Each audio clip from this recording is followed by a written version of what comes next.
Hi class 7, welcome to DPSJ. Today is 16th April. I have already taught you English grammar, first chapter, that is sentence. And I suppose you have completed your work, what I have given you in my previous class for finding out the different types of sentences. So now we are going to start the second chapter, that is subject and predicate. Before attending the class, I am requesting everyone to sit with your books, okay?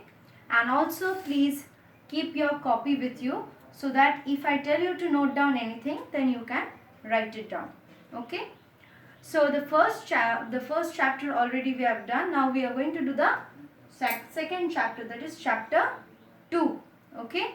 So all of you open your English grammar book, the subject and predicate, that is chapter 2, page number 9, okay? Page number 9, chapter 2, subject and predicate. I have also mentioned here subject and predicate, okay? Now today we are going to learn what is subject and what is predicate. So this is a part of a sentence. Subject and predicate is a part of a sentence. We have already learned what is a sentence. Now, how to understand which one is subject and which one is predicate. So, I have written one sentence over here. Okay. You can see Edison invented the phonograph. Okay. And I have underlined one part and another part I have circled. Okay. So, Edison is the name of the person, that is called the subject of the sentence, okay? And the part which I have underlined, this is called the predicate, okay? So Edison is subject and invented the phonograph is predicate, okay?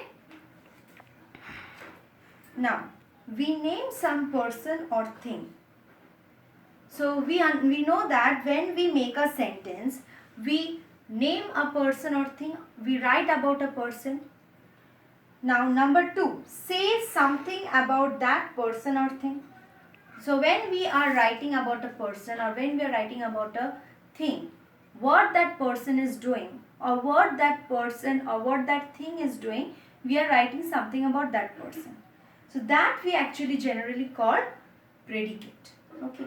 So hence every sentence has two parts. Every sentence there is two parts. One is subject, another is predicate. Okay. The part which names the person or thing we are speaking about, this is called the subject of the sentence.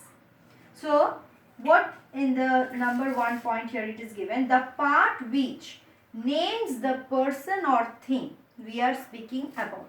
So in which part of the sentence the name of the person or thing is given, that is called the subject. So here like Edison, this part, it is the name of the person, okay? So this is called subject. Where the name of the person is given or the name of the thing is given, it is called the subject. And what is predicate? The part which tells us something about the subject. So this part which is telling us something about the subject, okay? So this part of the sentence which is telling something about the subject, that is called the predicate. The subject of a sentence usually comes first. We know that subject always we use first, but in some cases the subject may be also at the last, but occasionally it is put after the predicate also. Here comes the birds. 2 example is given in your book. Please look. Here comes the birds. Sweet are the uses of adversity. So here the subject is given after the predicate. So these are the exceptional cases, but mostly we use the subject in front of the predicate. Number 5 point. In imperative sentences, the subject is left out. In imperative sentences, we don't mention the subject. Like sit down. Here the subject you is understood. So we all know that when someone is telling or instructing ourselves, you that you, they may not tell you, but they may only say sit down. Then thank him. Here too the subject you is understood. Okay. Here they are not mentioning you, but they are only telling thank him. So I think the subject and predicate concept is clear to all of you. So after understanding this chapter, what is your work? You have to learn the definition of what is called subject and what is called predicate. Look at page number 9. Page number 9, the definition of subject is given, and page number 10, the definition of predicate is given. So please, you will write down the definition of these two, subject and predicate, in your copy. First, you will write chapter number, subject and predicate, give the heading. Then you will write what is called subject. Then you will write what is called predicate. After that, you are going to solve this exercise. Okay, exercise which is given here, exercise in grammar 1.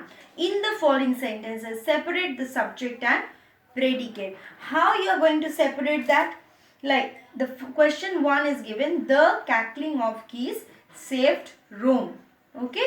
From here, you will, just like I have done, you will circle the subject and you will write subject below.